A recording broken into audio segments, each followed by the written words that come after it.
घर के अंदर सबसे ज़्यादा खाया जाने वाला सब्ज़ मिर्च का अचार होता है, लेकिन ये ख़राब हो जाता है, उल्ली आ जाती है, काई आ जाती है। तो आज मैं आपको तरीका बताऊँगा। सबसे पहले मिर्चें धो के सुखा लेनी है, फिर इसकी डंडियाँ रिमूव करके 2-2 पीसेस कर लेने हैं। 2-2 पीसेस करने के बाद इसके अंदर हम नमक शामिल कर देंगे, नमक डाल के 2 घंटे का रेस्ट देंगे, किसी जाली में रख देंगे। जब ये एक्स्ट्रा पानी छोड़ेगा, पानी को निकाल देंगे और फिर मसाला तैयार करेंगे। यहाँ पे सौंफ, मेथरे, थोड़ा-सा ज़ीरा, फिर इसके अंदर साबुत धनिया, राई दाना, इसको थोड़ा-सा हम पीस लेंगे दरदरा। फिर इसके अंदर कलवंजी और लाल मिर्च शामिल करेंगे, हल्दी शामिल कर देंगे। मसाला तैयार हो गया।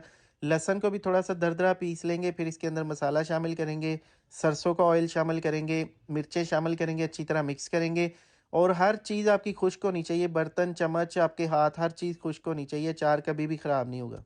घर के अंदर सबसे ज़्यादा खाया जाने वाला सब्ज़ मिर्च का अचार होता है, लेकिन ये ख़राब हो जाता है, उल्ली आ जाती है, काई आ जाती है। तो आज मैं आपको तरीका बताऊँगा। सबसे पहले मिर्चें धो के सुखा लेनी है, फिर इसकी डंडियाँ रिमूव करके 2-2 पीसेस कर लेने हैं। 2-2 पीसेस करने के बाद इसके अंदर हम नमक शामिल कर देंगे, नमक डाल के 2 घंटे का रेस्ट देंगे, किसी जाली में रख देंगे। जब ये एक्स्ट्रा पानी छोड़ेगा, पानी को निकाल देंगे और फिर मसाला तैयार करेंगे। यहाँ पे सौंफ, मेथरे, थोड़ा-सा ज़ीरा, फिर इसके अंदर साबुत धनिया, राई दाना, इसको थोड़ा-सा हम पीस लेंगे दरदरा।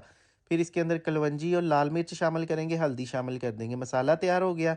लहसुन को भी थोड़ा-सा दरदरा पीस लेंगे, फिर इसके अंदर मसाला शामिल करेंगे, सरसों का ऑयल शामिल करेंगे, मिर्चें शामिल करेंगे, अच्छी तरह मिक्स करेंगे और हर चीज़ आपकी खुश्क होनी चाहिए, बर्तन, चम्मच, आपके हाथ, हर चीज़ खुश्क होनी चाहिए, अचार कभी भी खराब नहीं होगा।